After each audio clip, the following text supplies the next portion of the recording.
Seorang pengusaha baru pulang dari kantor di SCBD ketika ia memergoki petugas kebersihan rumahnya, Citra Ayu Lestari, sedang membantu seorang anak laki-laki yang seharian mengumpulkan kaleng bekas. Aditya Rahman Pradana berhenti saat melihat Citra Ayu Lestari menyodorkan selembar uang rupiah dan Raka Firdaus Wicaksono menerimanya tanpa mengangkat pandangan. Lalu Citra Ayu Lestari berbisik pelan, "Aku cuma mau kamu bisa makan hari ini," dan Aditya Rahman Pradana maju setapak tanpa yakin harus bicara atau tidak. Ia berdiri lebih lama dari yang perlu, merasakan berat dari apa yang baru saja ia saksikan, sampai napasnya kembali normal dan ia sadar bahwa diam saja akan membuat momen itu terasa canggung. Maka ia melangkah mendekat dengan terkendali tanpa menerobos ruang mereka. Berbicara pelan bukan seperti perintah atau belas kasihan, hanya kehadiran. "Citra Ayu Lestari, aku lihat," dan Citra Ayu Lestari mengangkat mata perlahan, menilai setiap reaksinya, memastikan ini tidak berubah jadi masalah atau apakah ia paham besarnya keadaan, lalu menjawab tegas bukan karena marah melainkan lelah yang menumpuk, "Jangan jadikan ini sesuatu yang bukan." Aditya Rahman Pradana menangkap itu cepat karena ia tahu reaksi berlebihan hanya akan membuat Raka Firdaus Wicaksono mundur dan menempatkan Citra Ayu Lestari pada posisi defensif yang tidak pantas. Ia memiringkan tubuhnya agar tidak menghalangi jalan dan tidak terlalu dekat, menegaskan bahwa momen ini bukan miliknya. Menatap anak itu tanpa meminta penjelasan dan tanpa menuntut sopan santun. Memilih kata-kata langsung tanpa hiasan, "Aku tidak akan menahanmu di sini, tidak akan menekanmu dengan pertanyaan, aku cuma mau tahu, kamu lapar sekarang?" Raka Firdaus Wicaksono ragu sejenak, menarik napas pendek, lalu menjawab lirih, "Iya." Citra Ayu Lestari tidak menambah komentar dan tidak meminta maaf karena sudah membantu. Ia hanya menyampaikan yang penting. Dia seharian ngumpulin kaleng dan hampir tidak berhenti buat makan. Aditya Rahman Pradana mendengar itu dan menahan dorongan untuk memberi pidato panjang karena kalimat panjang sering berubah menjadi janji tanpa dasar. Ia menarik napas dalam, menata pikirannya, lalu memilih bertindak setepat mungkin tanpa mempermalukan Raka Firdaus Wicaksono dan tanpa membuat Citra Ayu Lestari harus membela diri. Mencari solusi praktis dan bertanya, "Ada tempat dekat sini buat dia makan tanpa diperlakukan buruk?" Citra Ayu Lestari menjawab tepat seolah sudah memikirkan itu sejak lama. "Ada. Tapi dia tidak akan masuk kalau merasa bakal diusir." Aditya Rahman Pradana mengangguk dan tidak menjanjikan hal yang tidak bisa ia kendalikan. Tidak berjanji orang tidak melirik sinis, tidak berjanji tidak ada yang berkomentar. Ia hanya menjelaskan apa yang berada dalam kendalinya dan menyerahkan sisanya kepada Raka Firdaus Wicaksono dengan tegas. "Kamu yang putuskan. Aku bisa menemani diam-diam, atau aku pergi dan biarkan Citra Ayu Lestari bersamamu. Aku tidak akan memaksa." Raka Firdaus Wicaksono diam, meremas dan melepas uang itu, menatap lantai lalu menoleh ke sekitar seolah mencari bagian tersembunyi dari percakapan, dan Aditya Rahman Pradana melihat dalam gerak kecil itu seluruh kecurigaan yang dipikul anak itu. Bukan curiga pada dirinya saja, melainkan curiga pada orang dewasa, pada janji, pada apapun yang tampak terlalu baik, dan itu menandakan Raka Firdaus Wicaksono sudah belajar untuk tidak berharap. Aditya Rahman Pradana menangkap usaha anak itu untuk tidak terlihat bergantung dan paham bahwa memaksa adalah cara tercepat menghancurkan peluang membangun sesuatu yang sungguh-sungguh. Maka ia bicara jelas, "Tidak ada tagihan setelah ini, tidak ada budi yang harus dibayar, tidak ada obrolan wajib. Ini cuma supaya kamu bisa makan." Sementara Citra Ayu Lestari mengamati dalam diam dengan tatapan waspada karena ia sudah sering melihat orang dewasa mendekat dengan niat baik lalu berubah menjadi tuntutan. Melihat bantuan yang diawali manis lalu menagih rasa terima kasih, dan ia tidak akan membiarkan Aditya Rahman Pradana melakukan itu pada Raka Firdaus Wicaksono. Raka Firdaus Wicaksono mengangkat wajahnya sedikit dan melontarkan pertanyaan yang menunjukkan ketakutan terbesarnya. "Apakah kamu akan cerita soal ini ke siapapun?"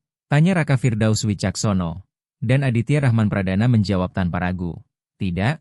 Citra Ayu Lestari mengembuskan napas pelan dan Aditya Rahman Pradana paham jawaban itu juga melindungi apa yang selama ini ia lakukan diam-diam tanpa dukungan dan mungkin dengan takut dikritik karena ikut campur ketika tak ada yang meminta. Ia menoleh ke Citra Ayu Lestari dan bertanya hati-hati tanpa nada menuduh, "Kamu sudah pernah bantu dia sebelumnya?" Citra Ayu Lestari diam sesaat seolah menimbang seberapa layak dibuka. Lalu menjawab tanpa drama, "Kalau akhir bulan masih ada sisa, aku bantu. Tidak selalu bisa, tapi kalau bisa, aku lakukan." Aditya Rahman Pradana mendengar itu dan tidak menimpali dengan pujian karena pujian mudah sering jadi cara menutup pembicaraan dan pura-pura semua selesai. Ia hanya mencatat beratnya kalimat itu dalam hati lalu kembali ke yang penting.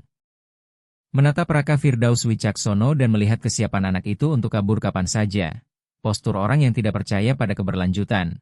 Maka ia memutuskan semuanya harus berjalan mengikuti ritme anak itu tanpa tekanan. Lalu ia berkata seperlunya, "Kalau kita bereskan ini sekarang sehalus mungkin, kamu mau makan. Lalu setelah itu kembali ke yang sedang kamu lakukan?" Raka Firdaus Wicaksono menarik napas dalam dan menjawab tegas, "Mau? Tapi aku balik lagi nanti." Aditya Rahman Pradana langsung mengangguk, "Kamu balik? Aku tidak akan menghalangi." Citra Ayu Lestari berdiri perlahan dan menatap lurus Aditya Rahman Pradana, menegakkan aturan yang ia pakai sebagai pelindung dari janji kosong. "Kalau kamu lakukan ini hari ini lalu hilang besok, lebih baik dari awal jangan mulai." Aditya Rahman Pradana tidak membela diri, tidak bicara soal pekerjaan atau alasan. Hanya menerima bobot peringatan itu dan menjawab, "Kalau begitu bilang, apa yang harus aku lakukan sekarang supaya tidak merusak?" Citra Ayu Lestari lebih dulu melirik Raka Firdaus Wicaksono memastikan ia masih nyaman. Lalu menjawab dengan meminta kehadiran, "Bukan uang, kamu berdiri di samping dia saat dia makan, dan dengarkan apapun yang dia mau bilang. Kalau dia mau, tanpa memotong, tanpa tergesa." Aditya Rahman Pradana mengangguk lalu diam, menerima bahwa di sini ia bukan pengatur, ia hanya menemani, dan itu syarat dasar agar apapun bisa berjalan. Citra Ayu Lestari memberi syarat kecil kepada Raka Firdaus Wicaksono tanpa menarik dan tanpa mempercepat, dan anak itu mulai melangkah pelan. Memeluk barang bawaannya rapat seolah melepaskannya berarti mempertaruhkan segalanya. Aditya Rahman Pradana berjalan di sisi tanpa mendahului dan tanpa menggiring. Menjaga jarak yang sopan, menyadari Raka Firdaus Wicaksono mengamati semuanya. Ruang, waktu, reaksi, dan itu menunjukkan ia tidak sedang santai, ia sedang siaga. Citra Ayu Lestari tetap waspada, menyesuaikan ritme tanpa berkata-kata, menunggu ketika anak itu membeku dan berjalan lagi ketika ia bergerak, dan Aditya Rahman Pradana menyadari itu bukan improvisasi. Itu kebiasaan. Trotoar di Kebayoran Baru ramai, orang lewat terburu-buru, menatap ponsel, mengobrol. Dan tak ada yang benar-benar memperhatikan Raka Firdaus Wicaksono, atau kalaupun melihat mereka cepat mengalihkan pandang. Dan Aditya Rahman Pradana sadar itu. Rutinitas. Anak itu sudah belajar berjalan tanpa terlihat, dan itu menyakitkan lebih tajam daripada lapar karena ia paham bahwa tak terlihat adalah cara bertahan. Aditya Rahman Pradana menoleh ke sekitar dan melihat betapa kota terus bergerak tanpa berhenti menyadari hal semacam itu, dan ia pun selama bertahun-tahun pernah seperti mereka. Melangkah cepat, menghindari kontak, memilih tidak melihat, karena melihat berarti harus memutuskan, dan memutuskan itu merepotkan. Mereka sampai di sebuah warung makan dekat SCBD, dan Raka Firdaus Wicaksono berhenti sebelum masuk, menengok ke dalam, melihat orang-orang duduk dan hiruk-pikuk, lalu mundur setapak dengan ragu, dan Aditya Rahman Pradana mengerti ketakutan itu bukan takut masuk, melainkan takut diperlakukan buruk. Tak seorang pun menekan, berkomentar, atau menunjukkan wajah tak sabar. Dan kesabaran mereka memberi ruang agar Raka Firdaus Wicaksono memutuskan sendiri. Beberapa detik kemudian Raka Firdaus Wicaksono akhirnya melangkah masuk, memilih sudut yang paling tidak mencolok jauh dari meja-meja yang ramai, dan Aditya Rahman Pradana memesan dengan sederhana tanpa menarik perhatian. Lalu membiarkan Raka Firdaus Wicaksono memilih sendiri makanannya. Anak itu melirik daftar menu cepat seolah tak mau menyita waktu, memilih sesuatu yang paling dasar. Dan Aditya Rahman Pradana menangkap bahwa ia sengaja menghindari meminta lebih dari yang perlu. Tanda bahwa meski dibantu, ia masih takut terlihat memanfaatkan ketika makanan datang. Raka Firdaus Wicaksono tidak langsung mulai, menoleh ke samping seakan menunggu syarat tertentu. Dan Aditya Rahman Pradana berkata pelan tanpa menatap tajam, "Silakan makan." "Tidak apa-apa."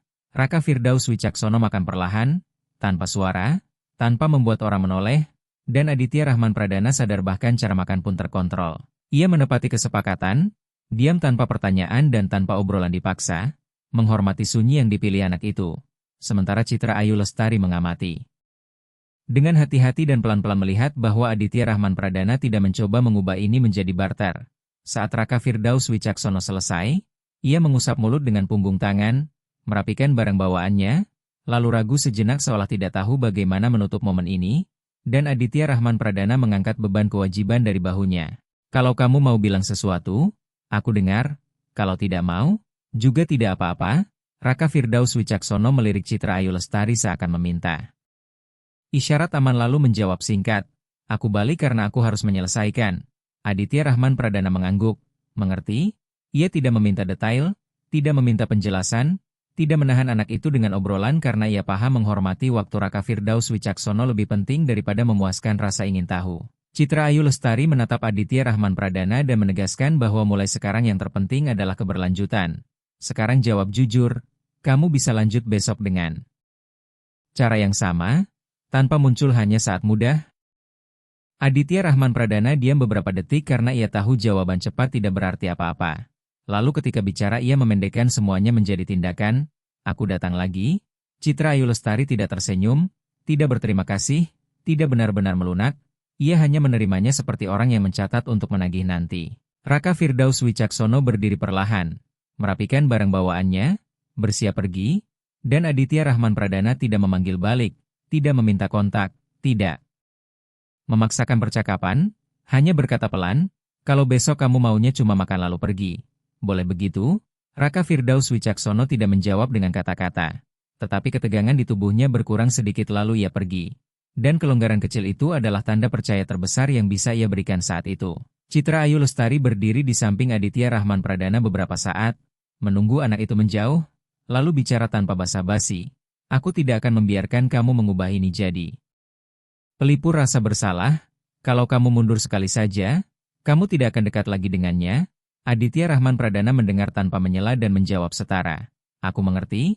Citra Ayu Lestari menahan tatapannya dan melanjutkan, menyiapkan langkah berikutnya. Besok aku akan cerita kenapa aku mulai bantu dia. Dan kamu putuskan apakah kamu sanggup dengar tanpa merasa harus mengendalikan semuanya.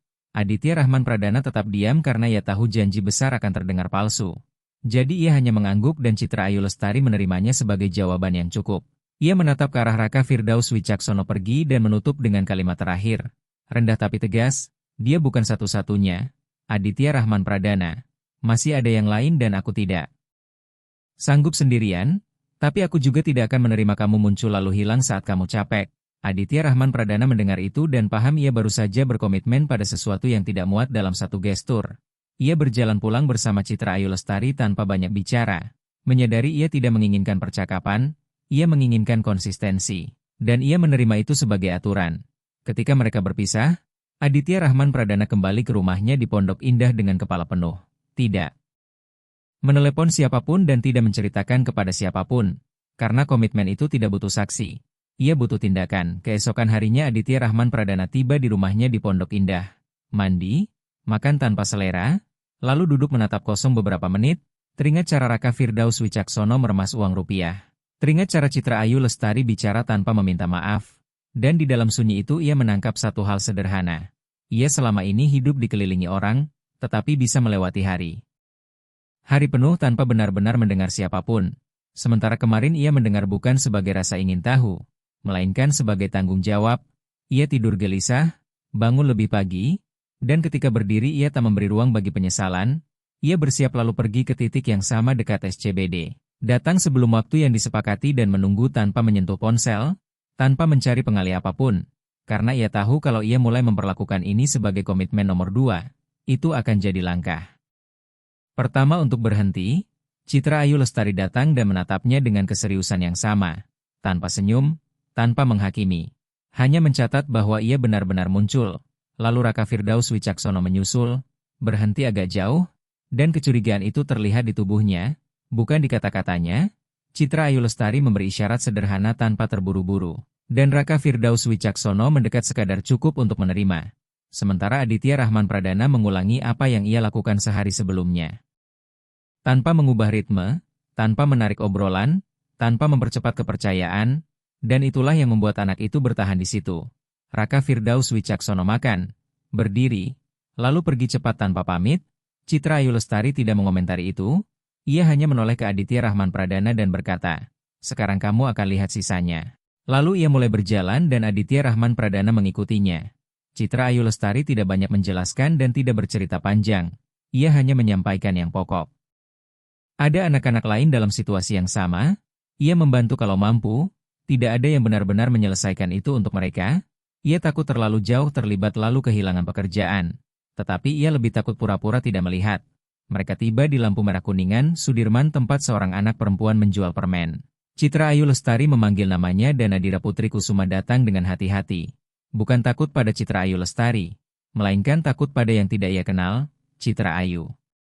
Lestari mengenalkan Aditya Rahman Pradana tanpa pidato, dan Nadira Putri Kusuma tidak tersenyum, tidak bersikap manis, tidak bertanya soal pekerjaan atau apapun, ia hanya menatap dan menunggu. Seperti anak yang sudah terlalu sering mendengar janji, Aditya Rahman Pradana menjaga postur tetap tenang dan berkata seperlunya, "Kalau kamu mau makan, aku bayar." Tanpa obrolan wajib, Nadira Putri Kusuma melirik Citra Ayu Lestari seolah meminta konfirmasi. Citra Ayu Lestari mengangguk, dan Nadira Putri Kusuma menerima, makan dalam diam, membawa sisa yang ada, lalu pergi cepat, sementara Citra Ayu Lestari tidak menahan karena ia tahu menahan berarti melanggar batas. Setelah itu mereka menuju titik lain di sekitar pasar rumput tempat seorang anak laki-laki membantu ibunya mendorong gerobak. Citra Ayu Lestari berbicara dulu kepada sang ibu, menjelaskan bahwa ini bukan tipu-tipu, bukan pamer, melainkan makanan dan rasa hormat. Sang ibu menatap Aditya Rahman Pradana dengan curiga dan Aditya Rahman Pradana tidak tersinggung karena ia paham kecurigaan di sana adalah perlindungan. Lalu Fajar Rizky Mahesa ikut bersama Citra Ayu Lestari, makan cepat, dan kembali lagi tanpa obrolan, tanpa rasa ingin tahu, tanpa keakraban yang dipaksakan, dan Aditya Rahman Pradana menangkap bahwa di dunia itu, keadaan mendesak tidak memberi ruang bagi masa kecil yang utuh, tidak memberi ruang bagi percakapan panjang, hanya memberi ruang bagi yang benar-benar perlu. Menjelang akhir hari Citra Ayu Lestari membawa Aditya Rahman Pradana ke tempat yang lebih sepi di Taman Langsat dan berkata dengan ketegasan yang sama seperti sebelumnya, tanpa meninggikan suara. "Sekarang kamu sudah lihat ini bukan cuma satu, dan kalau kamu bilang akan membantu lalu tidak menepati, kamu justru merusak kepercayaan mereka. Karena mereka akan ingat kamu saat suatu hari ada orang yang benar-benar mau menolong." Aditya Rahman Pradana mendengar dan tidak menjawab dengan kalimat indah. Ia menjawab dengan tindakan. Ia mengambil buku catatan kecil dan menuliskan jam serta titik-titiknya. Bukan untuk mengendalikan anak-anak itu, melainkan untuk mengendalikan disiplin dirinya sendiri agar semuanya tidak menguap jadi lupa. Citra Ayu Lestari mengamati tanpa memberi pujian, dan itu memang caranya menjaga proses tetap bersih dari euforia yang biasanya merusak. Lalu Aditya Rahman Pradana menyimpan buku catatan kecilnya, menatap Citra Ayu Lestari dan berkata pelan, tanpa janji besar, "Aku akan tetap datang." Citra Ayu Lestari menjawab tanpa basa-basi manis dan tanpa agresi. "Kalau begitu, datang." Aditya Rahman Pradana pulang ke Pondok Indah dengan sadar bahwa mulai sekarang ini bukan lagi tentang satu hari, melainkan tentang pengulangan, tentang hadir, tentang belajar mendengar, dan tentang menerima bahwa tidak semua orang akan percaya dengan cepat. Ia kembali tidur sedikit, bangun, dan pergi lebih awal lagi. Dan dari hari ke hari ia menyadari komitmen itu bukan hanya melelahkan badan, tetapi juga pikiran, karena ia mulai lebih sering menoleh, mulai lebih banyak melihat, mulai menyadari hal-hal yang dulu ia abaikan. Ia mulai paham bahwa Citra Ayu Lestari menjalani rutinitas yang keras namun tetap menyisakan ruang untuk menolong. Sementara dirinya punya sumber daya tetapi sering melewati hari hanya untuk jalannya sendiri. Suatu pagi Citra Ayu Lestari datang dengan wajah lebih tertutup dari biasanya dan Aditya Rahman Pradana tahu ada sesuatu yang terjadi. Ia tidak langsung bicara, tetapi diamnya berbeda. Tegang. Lalu Raka Firdaus Wicaksono muncul dengan sikap yang sama seperti biasa namun lebih gelisah. Ia makan lalu pergi lebih cepat. Citra Ayu Lestari mengikuti dengan tatapan, kemudian menoleh pada Aditya Rahman Pradana. Dan disitulah ia mulai menjelaskan alasan yang sebenarnya tanpa drama, tanpa melebih-lebihkan, hanya fakta. Ibunya, Ibu Marini Kartika, bekerja kalau ada kesempatan, ayahnya tidak membantu. Raka Firdaus Wicaksono mulai mengumpulkan kaleng bekas untuk menambah makanan di rumah. Beberapa hari kulkas hampir kosong. Dan kadang ia bolos sekolah bukan karena malas, melainkan karena terpaksa. Aditya Rahman Pradana mendengar tanpa memotong, dan saat Citra Ayu Lestari selesai ia tidak menjawab dengan nasihat, ia bertanya lebih sedikit dan bergerak lebih banyak, mencari informasi yang praktis tanpa mempermalukan Raka Firdaus Wicaksono dan tanpa menjadikannya bahan pembicaraan. Ia mulai memikirkan cara agar makanan bisa terjamin secara rutin tanpa bergantung pada gestur harian. Mulai memikirkan paket sembako, kontak ke Dinas Sosial DKI Jakarta, urusan sekolah, dokumen, dan hal-hal kecil yang bisa memperbaiki ritme hidup tanpa menjanjikan mukjizat. Citra Ayu Lestari tetap siaga karena satu langkah salah bisa berubah menjadi paparan, dan Aditya Rahman Pradana memahaminya. Ia melakukan semuanya dengan hati-hati. Selalu membiarkan Citra Ayu Lestari memeriksa dan menyetujui lebih dulu. Selalu menghormati bahwa orang yang paling dekat dengan kenyataan adalah dia, bukan dirinya. Suatu sore Citra Ayu Lestari membawa Aditya Rahman Pradana ke Dinas Sosial DKI Jakarta. Tempat yang ia takut datangi sendirian karena malu harus meminta bantuan. Dan Aditya Rahman Pradana pergi. Bersamanya, tidak berbicara seolah paling tahu, tidak memperlakukan Citra Ayu Lestari seperti tidak mampu. Ia hanya berdiri di samping, membantu mengisi formulir, menunggu antrean, mendengarkan petugas, mencatat arahan, pulang dengan beberapa rujukan, dan Citra Ayu Lestari tidak berterima kasih dengan emosi besar, ia berterima kasih dengan caranya. Hari ini kamu tidak mengganggu. Aditya Rahman Pradana mengangguk dan terus lanjut karena kalimat itu adalah langkah besar dari seseorang yang tidak mudah percaya. Seiring hari berjalan Raka Firdaus Wicaksono mulai lebih banyak bicara. Tidak banyak, tapi cukup untuk menunjukkan ia memperhatikan. Ia menyebut kapan ada ujian, kapan ia sempat absen, kapan ia takut tertinggal di sekolah, dan setiap kalimat datang bukan sebagai permintaan terang-terangan melainkan sebagai informasi. Aditya Rahman Pradana paham itu ujian dan ia menjawab dengan tindakan-tindakan kecil. Buku tulis baru, bekal sederhana, obrolan singkat dengan pihak sekolah di Kemang tanpa mengekspos Raka Firdaus Wicaksono, bantuan transport saat memungkinkan, selalu tanpa menjadikannya tontonan. Citra Ayu Lestari tetap tegas, tidak membiarkan hal-hal berlebihan, tidak membiarkan Aditya Rahman Pradana membeli barang mahal hanya untuk menebus rasa bersalah.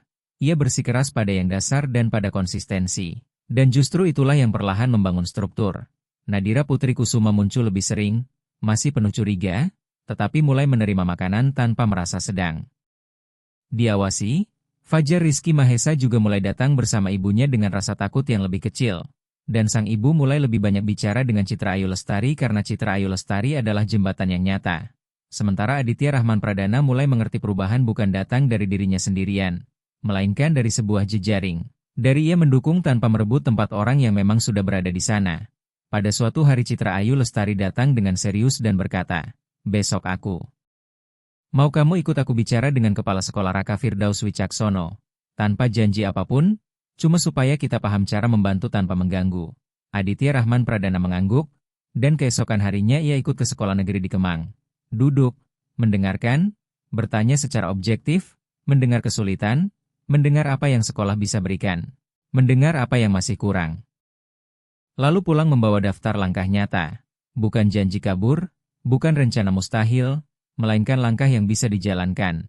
Ketika keluar Citra Ayu Lestari menatapnya dan berkata pelan, "Begini caranya?" Aditya Rahman Pradana menjawab singkat, "Aku paham." Dan sejak titik itu hidupnya mulai berubah secara konkret karena ia mulai menyusun agenda dengan ruang khusus untuk ini. Memangkas janji-janji tak penting, mengurangi belanja pada hal-hal yang tidak memberi arti, mulai menatap orang-orang di jalan, mulai berbicara dengan karyawan di perusahaannya di SCBD untuk membangun dukungan yang rapi dan sunyi, mulai menyisihkan donasi rutin, mulai mencari kerjasama dengan minimarket, pasar, dan warung roti tanpa publisitas, tanpa unggahan, tanpa memamerkan siapapun. Namun bagian tersulit tetap sama, menjaga konsistensi ketika lelah datang. Dan Citra Ayu Lestari menagihnya terus dengan kalimat pendek yang sama. Tanpa emosi berlebihan, jangan menghilang. Aditya Rahman Pradana tidak menghilang. Dan dari minggu ke minggu ia menyadari kepercayaan bukan hadiah, melainkan bangunan yang disusun dari hadir, dari hormat, dari diam ketika diam dibutuhkan, dan dari tindakan ketika tindakan memungkinkan. Dalam proses itu ia juga mulai memandang Citra Ayu Lestari dengan cara yang berbeda. Bukan sekadar pekerja, melainkan seseorang yang sudah terlalu lama memikul tanggung jawab terlalu besar. Ia mulai menanyakan apakah Citra Ayu Lestari sudah makan. Mulai menanyakan apakah ia perlu istirahat. Mulai menyesuaikan jadwal agar ia tidak kelelahan. Dan Citra Ayu Lestari sempat canggung di awal karena ia tidak terbiasa ditanya. Tetapi perlahan ia menerimanya bukan sebagai bantuan yang menuntut balas, melainkan sebagai bentuk hormat. Dan itu mengubah hubungan mereka karena menolong Raka Firdaus Wicaksono hanya satu bagian. Sementara bagian lainnya adalah mengakui kemanusiaan orang yang berdiri di samping. Suatu malam Citra Ayu Lestari mengirim pesan singkat, "Raka Firdaus Wicaksono tidak muncul hari ini." Tubuh Aditya Rahman Pradana menegang bukan karena takut, melainkan karena khawatir sungguh-sungguh. Ia membalas cepat menanyakan apakah ada kabar.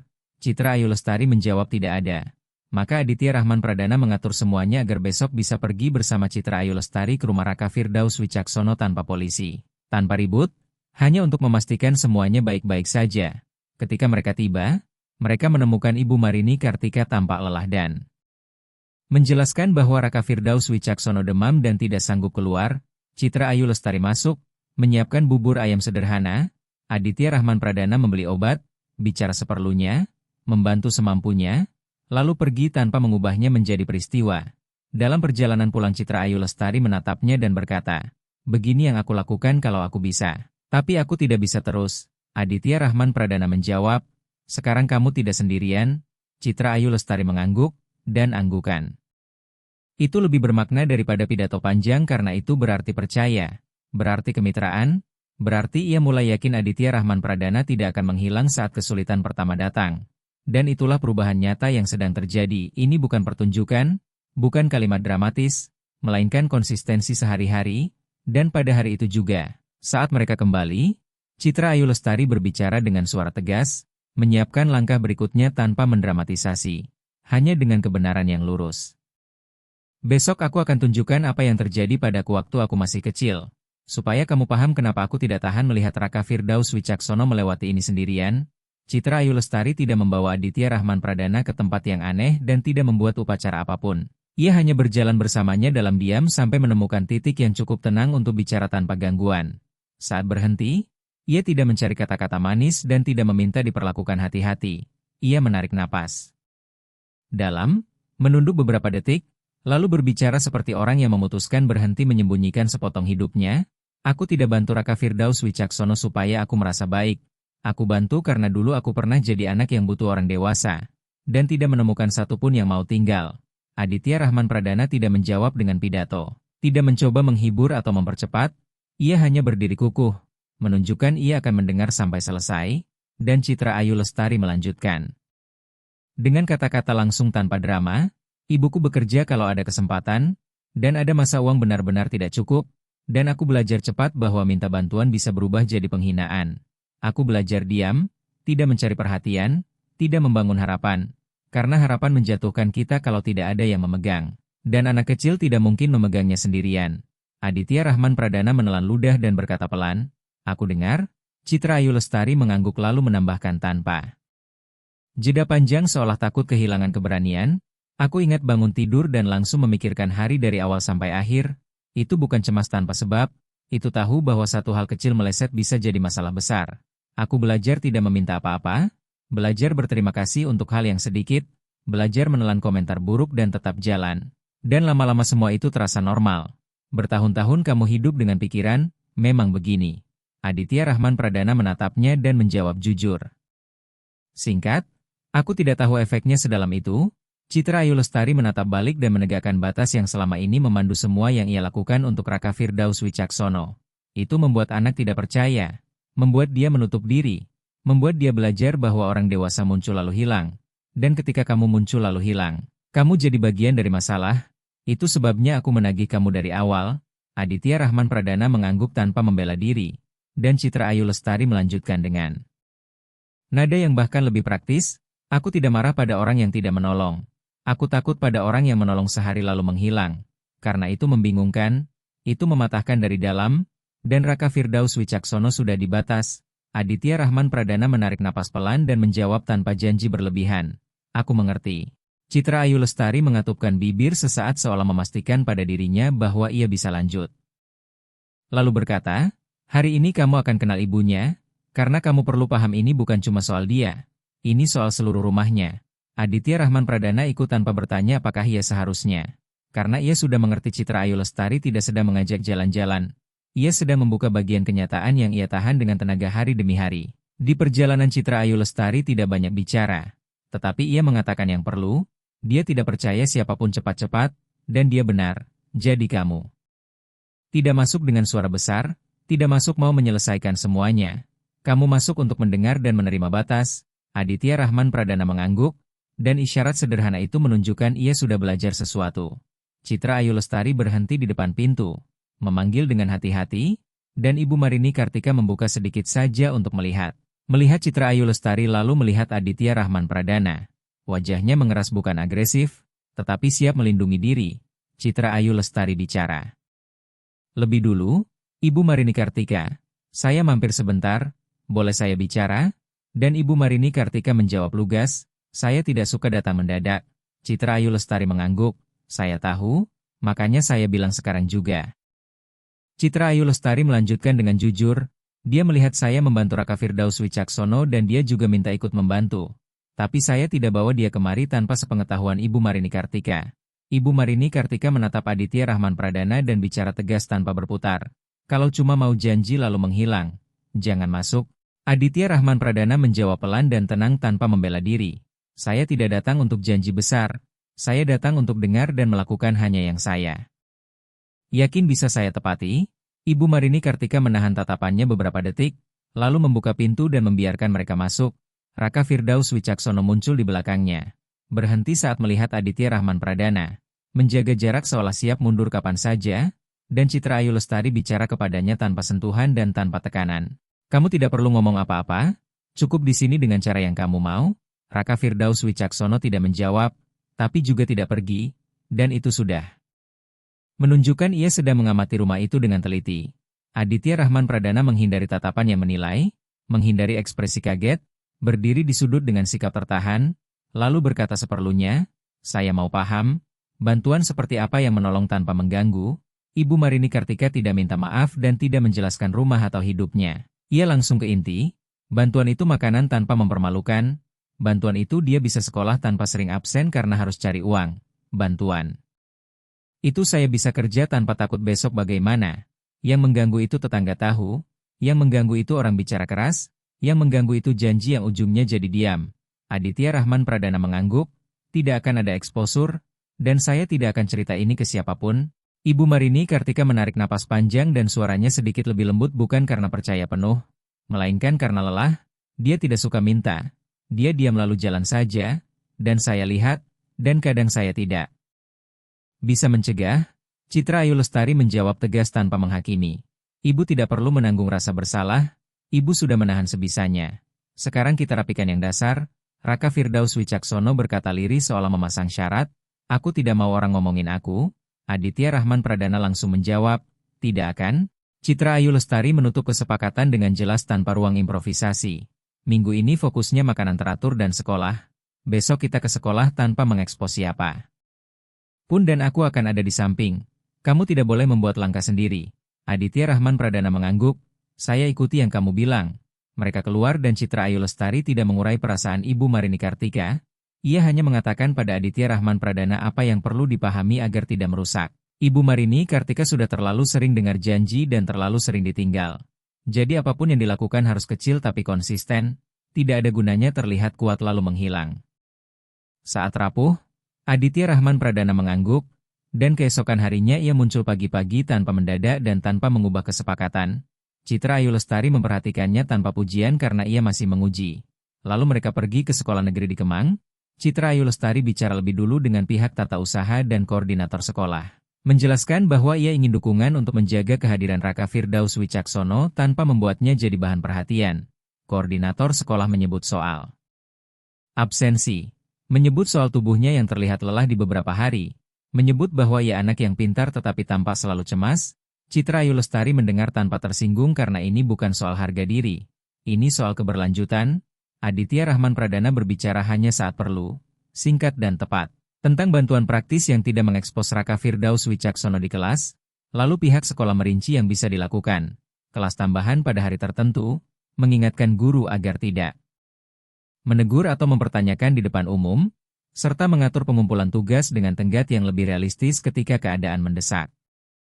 Citra Ayu Lestari menegaskan lagi di sekolah negeri Kemang, dia tidak akan diperlakukan seperti kasus Aditya Rahman Pradana memastikan kebutuhan sekolah yang paling dasar dan bantuan transport ketika diperlukan tanpa menjadikannya hadiah. Lalu mereka pulang membawa rencana sederhana. Pada hari-hari berikutnya Raka Firdaus Wicaksono mulai datang dengan tubuh yang sedikit kurang kaku. Bukan karena percaya sepenuhnya, melainkan karena rutinitas mulai punya pola yang bisa ditebak. Ia makan tanpa terus-menerus menoleh ke kanan-kiri, ia menerima kantong sederhana, dan ketika Citra Ayu Lestari menyerahkannya ke tangannya, ia pulang ke rumah di sekitar Kebayoran Baru tanpa berputar-putar. Ibu Marini Kartika mulai menerima lebih banyak bantuan praktis tanpa percakapan panjang. Ia berkata seperlunya, minggu ini ada tagihan, atau minggu ini saya tidak dapat kerja. Dan jawaban yang datang tidak pernah berupa ceramah. Citra Ayu Lestari tetap waspada, memotong setiap kecenderungan Berlebihan? Jangan beli yang mahal, jangan janji kursus sekarang. Pertama pastikan yang dasar, nanti baru kita lihat.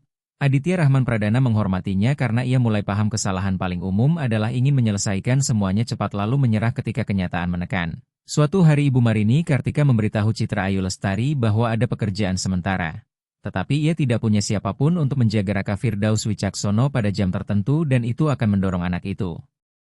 Kembali turun ke jalan, Citra Ayu Lestari memanggil Aditya Rahman Pradana dan mereka bertiga berbicara singkat tanpa dramatis, lalu solusinya dibuat praktis. Aditya Rahman Pradana membayar bantuan penjagaan yang sifatnya sementara dan diam-diam, tanpa melibatkan tetangga. Sekadar cukup agar Ibu Marini Kartika bisa menerima pekerjaan itu tanpa membawa Raka Firdaus Wicaksono ikut. Mata Ibu Marini Kartika berkaca-kaca dan ia menahan kata-kata beberapa detik sebelum berkata, "Saya tidak mau." Bergantung pada siapapun, Citra Ayu Lestari menjawab tanpa rasa bersalah. Ini bukan bergantung, ini melewati satu masa. Aditya Rahman Pradana menambahkan singkat, cuma sampai stabil. Raka Firdaus Wicaksono mendengar dari jauh dan tetap diam. Tetapi malam itu ia tidak keluar untuk bekerja. Ia tinggal di rumah, dan itu mengubah hari berikutnya. Mengubah cara ia bangun dan berangkat sekolah. Citra Ayu Lestari mencatatnya tanpa komentar karena komentar bisa berubah jadi tekanan. Pada minggu berikutnya Nadira Putri Kusuma dan Fajar Rizky Mahesa juga mulai menerima dukungan yang tenang dan tidak mencolok. Dan Citra Ayu Lestari tidak mengizinkan Aditya Rahman Pradana memilih satu lalu melupakan yang lain. Ia tegas, tidak bisa menyelamatkan satu dan mengabaikan yang lain. Aditya Rahman Pradana melibatkan hanya beberapa orang terpercaya untuk membantu belanja dan dukungan tetap tanpa publisitas, tanpa foto, tanpa komentar, dengan aturan jelas, dan Citra Ayu Lestari mengulang. Aturan itu dengan serius, tidak ada yang ambil foto, tidak ada yang unggah, tidak ada yang cerita, ini kehidupan nyata. Aditya Rahman Pradana setuju dan itu menjaga martabat semua orang.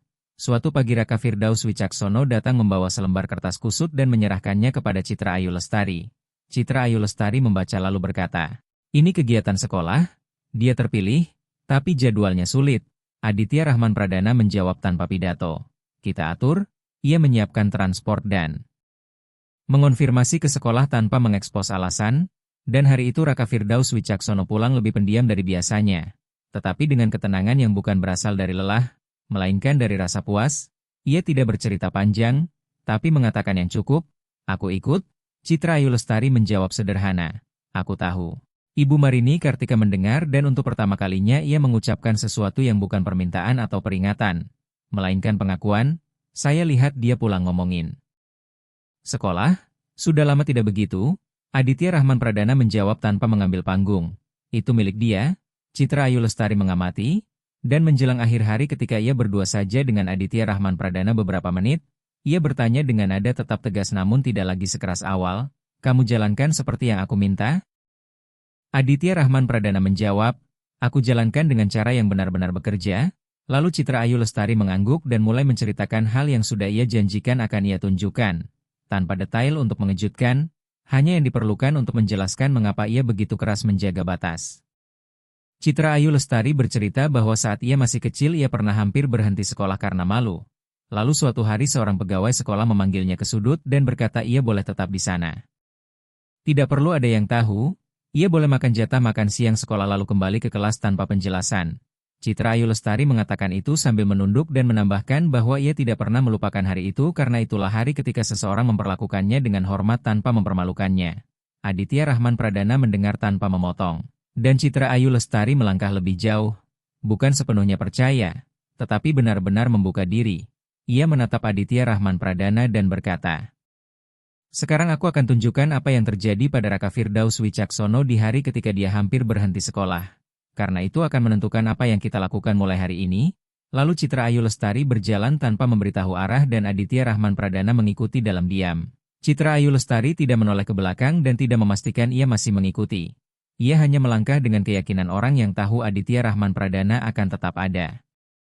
Beberapa menit kemudian mereka berhenti di depan sebuah bangunan sederhana. Sekolah negeri di Kemang dengan cat yang mengelupas dan jeruji di jendela bukan untuk gaya melainkan kebutuhan. Citra Ayu Lestari menunjuk dengan dagunya dan berbisik, "Di sini kejadiannya." Ia menceritakan bahwa Raka Firdaus Wicaksono baru saja tiba setelah pagi hari mengumpulkan kaleng bekas. Langsung masuk kelas karena Ibu Marini Kartika memaksa agar ia tetap sekolah. dan ia datang terlambat, kotor, dan kelelahan.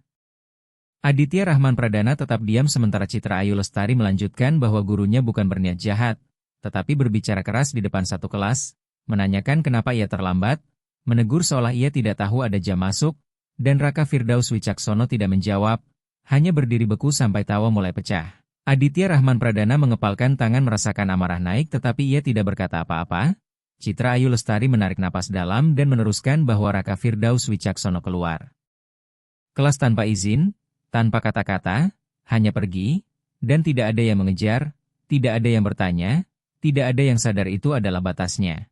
Ia menghilang 3 hari, dan ketika Ibu Marini Kartika tahu, Raka Firdaus Wicaksono sudah hampir memutuskan untuk tidak kembali. Aditya Rahman Pradana bertanya pelan, "Bagaimana kamu tahu?" Citra Ayu Lestari menjawab tanpa menatapnya, karena ia pernah lewat di salah satu hari itu dan melihat Raka Firdaus Wicaksono duduk sendirian dengan ransel di sampingnya. Dan ia mengenali tatapannya. Tatapan orang yang sudah menyerah.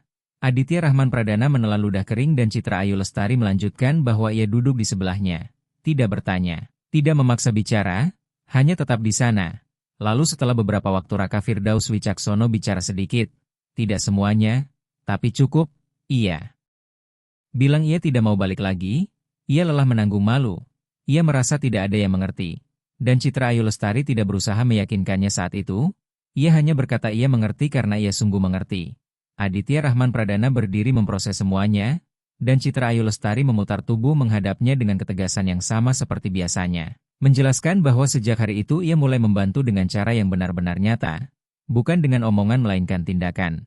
Ia datang ke sekolah, bicara dengan pihak koordinator, menjelaskan tanpa mengekspos Raka Firdaus Wicaksono, meminta para guru lebih berhati-hati dan meminta agar ia tidak dipanggil atau ditegur di depan semua orang.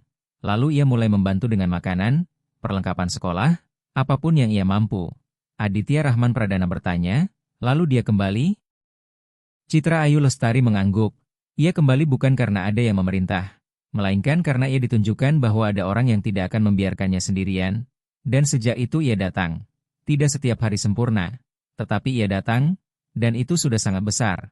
Aditya Rahman Pradana menarik napas dalam dan berkata, "Aku tidak akan biarkan itu terjadi lagi." Citra Ayu Lestari menatapnya serius, mengingatkan bahwa ini bukan soal ia mencegah sendirian, melainkan soal ia tetap berada di sisi ketika sesuatu terjadi, karena sesuatu selalu akan terjadi dan hidup tidak berhenti menekan. Dan jika ia tidak siap untuk terus berjalan ketika tekanan datang, lebih baik jangan mulai. Aditya Rahman Pradana mengangguk dan Citra Ayu Lestari menambahkan bahwa masih ada hal lain yang perlu ia tahu tentang Nadira Putri Kusuma dan Fajar Rizky Mahesa. Karena mereka tidak sama dengan Raka Firdaus Wicaksono. Masing-masing sedang melewati hal berbeda dan ia tidak bisa memperlakukan semua orang dengan cara yang sama. Aditya Rahman Pradana menyetujui dan berkata, "Aku siap mendengar." Citra Ayu Lestari mulai berjalan lagi. Kali ini menuju lampu merah Kuningan, Sudirman tempat Nadira Putri Kusuma biasa menjual permen, dan di sepanjang jalan ia bercerita bahwa Nadira Putri Kusuma berumur 10 tahun tapi terlihat jauh lebih tua karena ia belajar membaca ekspresi orang dewasa sebelum ia benar-benar sempat menikmati dunia anak-anak. Ia tahu kapan seseorang menatap dengan iba, kapan dengan jijik, kapan dengan terburu-buru, dan ia menyesuaikan sikapnya berdasarkan apa yang ia lihat, sesuatu yang melelahkan dan membuat anak cepat menua. Aditya Rahman Pradana mendengar tanpa memotong sementara Citra Ayu Lestari melanjutkan bahwa Nadira Putri Kusuma berdiri di lampu merah karena ibunya sakit. Bukan sakit ringan, melainkan sakit yang menguras tenaga dan membuat bekerja hampir mustahil. Sementara ayahnya sudah lama pergi. Jadi bebannya jatuh ke bahunya dan ia menjalaninya tanpa banyak mengeluh. Meski itu tidak berarti ia tidak merasakan apapun. Aditya Rahman Pradana bertanya, dia pernah mau berhenti sekolah? Citra Ayu Lestari menjawab, tidak. Dia berpegangan pada sekolah seperti itu satu-satunya hal yang masih membuatnya bisa merasa anak-anak. Dia tetap berangkat tiap hari meski capek, dan justru itu yang membuatku khawatir. Karena kalau suatu hari dia berhenti, itu berarti dia benar-benar sudah tidak sanggup lagi. Mereka tiba di lampu merah Kuningan, Sudirman dan Nadira Putri Kusuma berdiri dengan kotak permen di tangan. Menawarkannya ke mobil-mobil, kebanyakan orang mengabaikan, beberapa membunyikan klakson dengan kesal, dan ia tetap mencoba. Citra Ayu Lestari memanggil, Nadira Putri Kusuma menoleh, melihat Aditya Rahman Pradana lalu tubuhnya menegang. Citra Ayu Lestari berkata lembut, "Sini sebentar." Nadira Putri Kusuma mendekat perlahan dengan tatapan curiga ke arah Aditya Rahman Pradana, dan Citra Ayu Lestari tidak memberi perkenalan panjang. Ia langsung ke inti, dia membantu kita, kamu sudah pernah lihat dia? Nadira Putri Kusuma mengangguk tanpa bicara. Aditya Rahman Pradana juga tidak berusaha mengajak ngobrol atau mencari simpati. Ia hanya berkata, kalau kamu mau makan sekarang, aku bayar, tanpa obrolan wajib. Nadira Putri Kusuma melirik Citra Ayu Lestari seolah meminta konfirmasi. Citra Ayu Lestari menangkap itu dan Nadira Putri Kusuma akhirnya menerima. Menyimpan permen-permennya lalu ikut, perjalanan mereka sunyi. Nadira Putri Kusuma berjalan selangkah di belakang, selalu siaga dan selalu menghitung situasi. Dan ketika mereka sampai di warung makan dekat SCBD, ia memilih sesuatu yang cepat, makan dalam diam. Lalu saat selesai ia berdiri dan berbisik, terima kasih. Aditya Rahman Pradana menjawab, tidak usah berterima kasih. Nadira Putri Kusuma tidak tersenyum, tetapi tubuhnya sedikit melunak sebelum ia pergi. Citra Ayu Lestari menatap Aditya Rahman Pradana dan berkata, dia tidak mudah percaya, tapi dia mengamati. Dan kalau kamu terus seperti ini, dia akan menerima. Aditya Rahman Pradana mengangguk dan Citra Ayu Lestari melanjutkan bahwa sekarang tinggal Fajar Rizky Mahesa, yang lebih kecil, 8 tahun, dan situasinya berbeda karena ibunya ada, tetapi tidak sanggup sendirian. Mereka berjalan menuju area pasar rumput tempat Fajar Rizky Mahesa membantu ibunya menarik gerobak kardus, dan Aditya Rahman Pradana melihat pemandangan itu. Sang ibu menarik gerobak yang berat sementara Fajar Rizky Mahesa di samping menahan sebagian beban dengan tubuh kecilnya. Citra Ayu Lestari berhenti sebelum mendekat dan menjelaskan bahwa ibu Fajar Rizky Mahesa bekerja mengumpulkan barang daur ulang tanpa pekerjaan tetap dan tanpa dukungan, dan Fajar Rizky Mahesa ikut bukan karena ingin bekerja, melainkan karena ibunya takut meninggalkannya sendirian dan butuh teman sekaligus bantuan. Aditya Rahman Pradana bertanya, dia masih sekolah? Citra Ayu Lestari menjawab, masih, tapi sering absen, karena ada hari ibunya tidak bisa keluar pagi dan dia tertahan untuk membantu.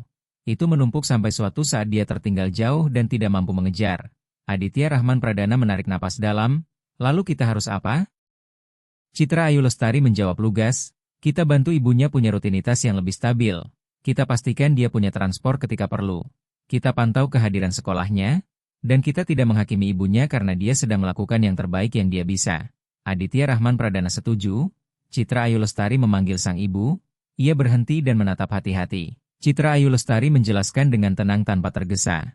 Sang ibu mendengar, menatap Aditya Rahman Pradana, lalu setelah beberapa detik ia menerima, Fajar Rizky Mahesa tetap diam tetapi tidak mundur.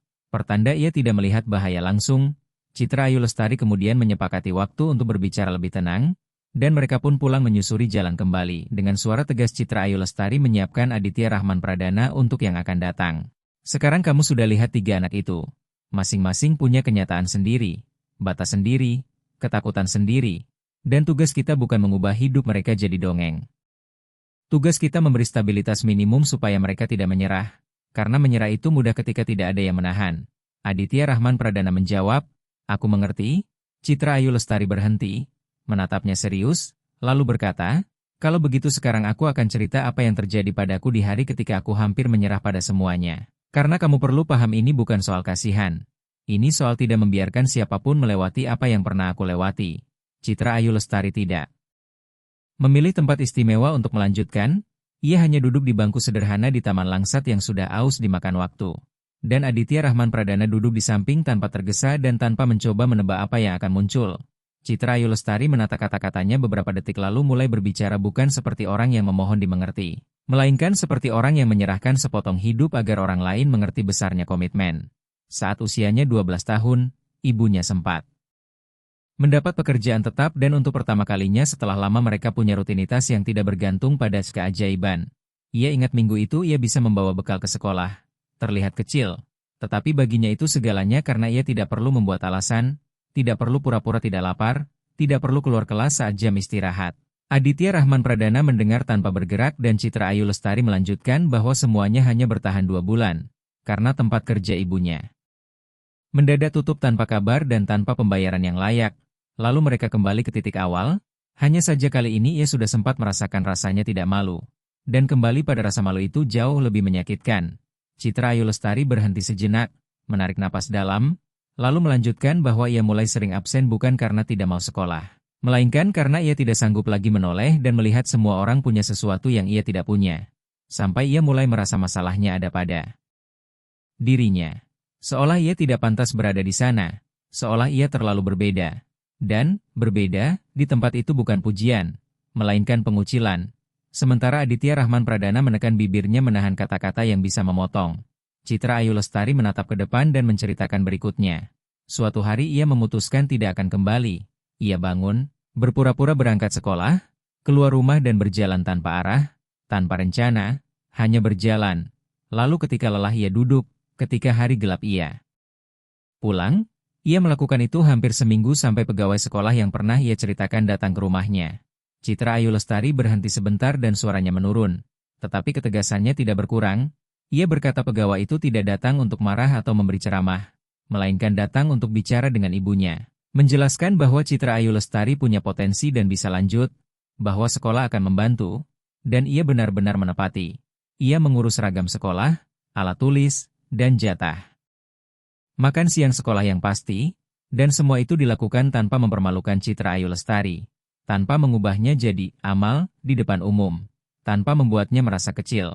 Akhirnya Aditya Rahman Pradana bertanya pelan, "Lalu kamu kembali?" Citra Ayu Lestari mengangguk. Ia kembali bukan karena ada yang memerintah, melainkan karena ada orang yang menunjukkan bahwa dirinya berarti, dan itu mengubah segalanya. Ia menyelesaikan sekolah menengah, mendapat pekerjaan, bisa menafkahi diri, dan tidak pernah melupakan hari itu karena itulah hari ketika seseorang memutuskan untuk tidak lewat begitu saja. Citra Ayu Lestari menoleh pada Aditya Rahman Pradana dan menutup dengan tegas, "Itu sebabnya aku tidak lewat begitu saja. Itu sebabnya aku tidak menerima janji kosong. Itu sebabnya aku menagih. Karena aku tahu satu keputusan orang dewasa bisa mengubah arah hidup seorang anak, dan aku tidak akan jadi orang yang pura-pura tidak melihat." Aditya Rahman Pradana terdiam beberapa detik, mencerna tiap kata, lalu menjawab dengan kejujuran yang baru ia pelajari untuk benar-benar dipakai, "Aku tidak akan pura-pura tidak melihat." Citra Ayu Lestari tidak tersenyum dan tidak mengucapkan terima kasih. Ia hanya menerimanya seperti orang yang mengesahkan kesepakatan lalu akan menagihnya nanti. Ia berdiri dan Aditya Rahman Pradana ikut berdiri. Lalu mereka berjalan lagi tanpa tujuan jelas, hanya melangkah sementara matahari mulai turun dan Jakarta terus bergerak seperti biasa. Orang-orang terburu-buru, kebisingan, dan ketidakpedulian. Tetapi bagi mereka berdua ada sesuatu yang sudah berubah.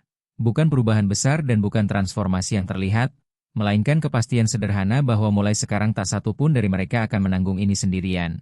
Pada bulan-bulan berikutnya ritme perlahan menyesuaikan diri, Raka Firdaus Wicaksono mulai lebih rutin masuk sekolah negeri di Kemang. Jumlah absensinya berkurang dan hasil belajarnya membaik, ia tetap pendiam dan tetap berhati-hati. Tetapi ia mulai mengangkat tangan di beberapa pelajaran, mulai mengumpulkan tugas, mulai ikut kegiatan yang dulu ia hindari. Ibu Marini Kartika berhasil mempertahankan pekerjaannya dan dengan dukungan diam-diam yang diatur Aditya Rahman Pradana, ia berhenti hidup dalam kepanikan harian. Tidak jadi mudah, tetapi jadi mungkin. Dan, mungkin, sudah jauh lebih besar daripada yang ia miliki sebelumnya. Nadira Putri Kusuma tetap menjual permen, tetapi jamnya di jalan berkurang karena bantuan makanan dan perlengkapan sekolah memberinya lebih banyak waktu untuk belajar. Ia mulai bicara sedikit lebih banyak, tidak banyak, namun cukup untuk menunjukkan ia sedang mengamati dan perlahan mulai percaya. Fajar Rizky Mahesa mulai lebih sering hadir di sekolah. Ibunya mampu menata jadwal lebih rapi berkat bantuan transport dan paket sembako rutin. Dan anak yang dulu tampak selalu lelah itu mulai punya tenaga untuk bermain saat jam istirahat, sesuatu yang sebelumnya hampir tidak pernah ia lakukan. Aditya Rahman Pradana juga berubah, bukan menjadi orang lain dan bukan menjadi orang suci. Tetapi cara pandangnya bergeser, ia lebih peka pada siapa yang ada di sekelilingnya. Lebih sering bertanya kabar, lebih sedikit terburu-buru dan lebih banyak memberi perhatian. Ia menata ulang ritme perusahaannya di SCBD, membuat kebijakan internal sederhana untuk membantu karyawan saat keadaan darurat tanpa birokrasi yang mempermalukan. Dan tanpa proses yang mengekspos, hanya bantuan yang langsung dan menghormati. Ia memotong pengeluaran yang tidak perlu lalu mengalihkan sumber daya untuk tindakan yang berkelanjutan, rapi, dan senyap, tanpa pemasaran, tanpa publikasi, tanpa menjadikan pertolongan sebagai iklan. Dan itu mengubah suasana di kantor karena orang-orang merasakan ada ruang untuk menjadi manusia, bukan sekadar mesin produktif. Citra Ayu Lestari tetap tegas, tetap menagih, tetap menjaga detail demi detail, tetapi untuk Pertama kalinya dalam bertahun-tahun ia tidak memikul semuanya sendirian. Ia berbagi dengan Aditya Rahman Pradana dan dengan beberapa orang terpercaya yang ia libatkan, dan itu meringankan beban. Tidak menghilangkan, tetapi meringankan, dan ringan saja sudah terasa seperti istirahat. Ia mulai tidur lebih nyenyak, sakit kepala berkurang, dan sesekali ia tersenyum. Jarang, tetapi nyata. Perubahan itu tidak terjadi seketika dan tidak ajaib. Ia lambat, dibangun oleh pengulangan, oleh kehadiran, oleh konsistensi, oleh hormat, oleh batas, dan begitulah, tanpa keributan, 3 anak bisa melewati masa sulit tanpa menyerah, tetap sekolah, punya martabat minimum, merasa bahwa mereka berarti, dan itu tidak menyelesaikan semua masalah. Tidak mengubah miskin jadi kaya, tidak menghapus kesulitan, tetapi memberi pijakan, memberi napas, memberi waktu. Dan waktu itulah yang mereka butuhkan agar tidak menyerah sebelum saatnya. Di akhir tahun ajaran Raka Firdaus Wicaksono naik kelas, bukan dengan nilai terbaik, tetapi ia naik, dan ketika Raka Firdaus Wicaksono menerima rapor, ia tidak bersorak dan tidak membuat perayaan, ia hanya memegang kertas itu dengan hati-hati lalu menatap Citra Ayu Lestari. Dan tatapannya berkata semuanya. Terima kasih, aku bisa, aku tidak menyerah. Citra Ayu Lestari membalas tatapan itu. Dan di dalam sunyi mereka ada pemahaman yang tidak butuh kata-kata. Sementara Aditya Rahman Pradana berdiri di samping tanpa berusaha tampil, tanpa menempatkan diri sebagai tokoh utama. Ia hanya mengamati dan mengerti bahwa momen itu bukan miliknya, melainkan milik anak itu, dan hal terbaik yang bisa ia lakukan adalah menghormatinya. Nadira Putri Kusuma juga naik kelas, dan ketika ia memberitahu Citra Ayu Lestari, ia bicara pelan hampir seperti malu karena merasa bahagia. Seolah bahagia adalah kemewahan yang tidak boleh ia punya. Citra Ayu Lestari menggenggam tangannya 1 detik dan hanya berkata, "Kamu berhasil, dan itu sudah cukup." Nadira Putri Kusuma pergi dengan langkah sedikit lebih ringan sementara Citra Ayu Lestari menatap sampai ia menghilang. Fajar Rizky Mahesa lebih sulit. Ia tidak lulus di 2 mata pelajaran, tetapi sekolah memberi program perbaikan, dan dengan dukungan yang kini ia punya. Ia bisa belajar, bisa ikut ujian perbaikan, dan akhirnya bisa lulus, dan ketika ia lulus, ibunya menangis bukan karena sedih melainkan karena lega. Karena ia berhasil menahan anaknya tetap di sekolah 1 tahun lagi. Sebuah kemenangan yang sebelumnya ia tidak yakin bisa ia raih. Aditya Rahman Pradana terus hadir, terus menjaga yang dasar, terus menghormati batas, dan perlahan ia menyadari bahwa semua ini bukan lagi soal rasa bersalah, bukan lagi soal memperbaiki masa lalu, melainkan soal pilihan setiap hari. Soal memutuskan untuk tidak lewat begitu saja. Soal memahami bahwa ia punya sumber daya dan sumber daya tanpa tindakan hanya menjadi pemborosan. Ia juga menyadari perubahan itu bukan hanya pada anak-anak, tetapi juga pada dirinya. Ia belajar mendengar, belajar menunggu, belajar tidak menyelesaikan semuanya sendirian, belajar menghormati waktu orang lain, dan itu mengubah cara ia memandang dunia. Citra Ayu Lestari pun menemukan sesuatu. Percaya bukan kelemahan, berbagi bukan kehilangan kendali, menerima bantuan bukan kegagalan, dan itu memberinya jenis ketenangan yang sudah lama tidak ia rasakan. Ia tidak sepenuhnya santai karena hidup tidak memberi ruang untuk santai sepenuhnya. Tetapi napasnya berbeda, senyumnya lebih sering, dan ia mengizinkan seseorang berdiri di sisinya. Sebuah kemenangan sunyi yang tidak terlihat bagi kebanyakan orang tetapi nyata baginya. Jakarta tetap sama, arus tetap bergerak, orang-orang tetap terburu-buru, lalu lintas tetap berat. Ketimpangan tetap ada, tetapi di dalam jejaring kecil itu sesuatu sudah berubah. 3 anak punya kesempatan untuk tidak menyerah, 3 keluarga melewati satu masa tanpa jatuh sepenuhnya, dan 2 orang dewasa belajar bahwa perubahan sejati tidak lahir dari satu gestur besar, melainkan dari keputusan kecil yang diulang setiap hari, dari tidak menghilang, dari tidak menjanjikan yang tidak bisa ditepati, dari menghormati, dari mendengar, dari tetap hadir bahkan ketika tidak ada yang melihat, dan begitulah, tanpa foto, tanpa unggahan, tanpa berita, tanpa tepuk tangan, hidup mereka berubah secukupnya sehingga hari esok tidak selalu menjadi alasan untuk takut, cukup untuk menumbuhkan harapan tanpa ilusi, cukup untuk membuat mereka bangun esok hari dan tetap berjalan, bukan karena semua selesai, tetapi karena ada yang memilih bertahan, dan seringkali, bertahan itulah satu-satunya hal yang selama ini kurang. Jika kisah ini menemukanmu di waktu yang tepat, ceritakan apa yang kamu rasakan. Bagikan pada seseorang yang kamu anggap penting, dan ikuti kanalnya untuk terus membaca kisah-kisah yang menyentuh hati. Tidak